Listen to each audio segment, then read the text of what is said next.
So you think the Bible hates women? What if I told you that some of the most powerful, rebellious, and downright subversive women in history are literally written into Christianity's holy book, and most men have somehow managed to completely miss the point for 2,000 years? Actually, scratch that. They didn't miss it, they buried it. Hear us, what's us going to make you uncomfortable? I am about to defend parts of the Bible while simultaneously calling out religious men for being absolute cowards when it comes to actually following what their book says about women. And ladies, if you've been hurt by religious misogyny, which, let's be real, most of us have, this might sting a little. Because we about to unpack how men have weaponized selective reading while ignoring the parts that would actually require them to, treat us like human beings. But first, let me blow your mind with something most people don't know. Quick question. Who was the first person to see the resurrected Jesus? A man? Wrong. Mary Magdalene. A woman? In a culture where women's testimony wasn't even considered valid in court. But here's the kicker. This isn't some progressive rewrite. This is in the original text. Jesus literally chose women to be the first witnesses to the most important event in Christianity. And yet somehow, for centuries, religious men have been like, yeah, but women should still be quiet in church. Make it make sense. It's almost like they're afraid of what happens when women actually get to speak with authority. Let's talk about the woman caught in adultery. You know the story, angry mob wants to stone her to death. Jesus shows up and says, "Let him who is without sin cast the first stone." But here's what's wild. Where's the man she was supposedly caught with? Last I checked, adultery requires two people, yet only the woman is being dragged through the streets. Jesus calls out this double standard by protecting her and sending the hypocritical men home with their tails between their legs. Then there's the woman at the well. 5 husbands living with a 6th man. Society has written her off as damaged goods.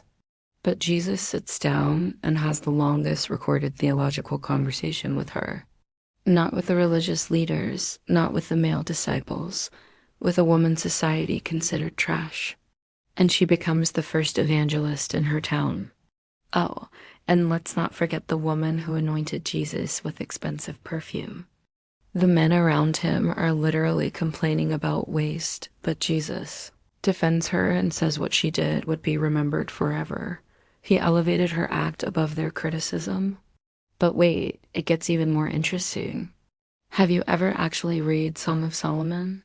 Because holy hell, that book is basically biblical erotica written from a woman's perspective. She's the one pursuing, she's the one expressing desire, she's the one making the moves. This woman is talking about her lover's body in ways that would make your grandmother blush. She's not passive, she's not submissive, she's actively sexual and completely unashamed about it. The whole book is her voice, her desire, her agency. And it's literally in the Bible. So explain to me how Christianity is supposed to be. Anti-female sexuality when there is an entire book celebrating a woman's sexual autonomy. Here's where it gets really messed up. Religious men love to cherry-pick verses about submission, but somehow skip over the parts where Jesus is consistently elevating women, defending them, and giving them roles that their culture would never allow. They all quote Paul, wives submitting, but ignore that he also says husbands should love their wives as Christ loved the church, which means being willing to literally die for them. Let's talk about Deborah for a hot minute. She was a judge, not just any judge, but the judge over all of Israel. Military leader, prophet, decision maker, basically running the entire nation. Imagine if a Asaji Ruth Bader Ginsburg and a military general had a baby. That's Deborah. And when the men around her were too scared to go to war, she literally had to shame them into action. The Bible records her basically saying, "Fine, I'll do it myself, but you're going to be embarrassed when people find out a woman had to save your asses." So where are all the sermons about Deborah's leadership? Where are the religious men saying, you know what, maybe women should lead? Oh wait, it gets worse. Everyone loves to quote Proverbs 31, right? The virtuous woman. But have you actually read what she does? She runs businesses, multiple businesses. She buys real estate without asking her husband. She's making financial decisions, employing people, trading internationally.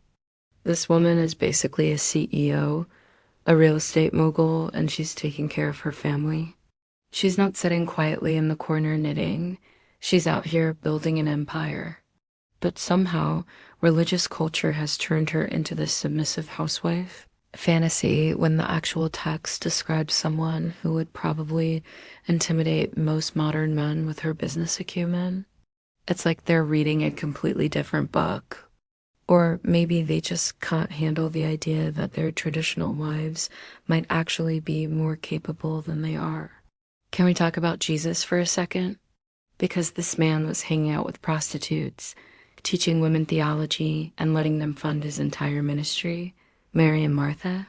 He's having deep theological conversations with them, something rabbis didn't do with women, ever. The woman with the issue of blood who touched his garment. Instead of being angry about ritual uncleanness, he stops everything to acknowledge her faith publicly and calls her daughter. In a crowd of men trying to get his attention, he makes sure one desperate woman knows she matters. Here's what really gets me. Jesus had female disciples.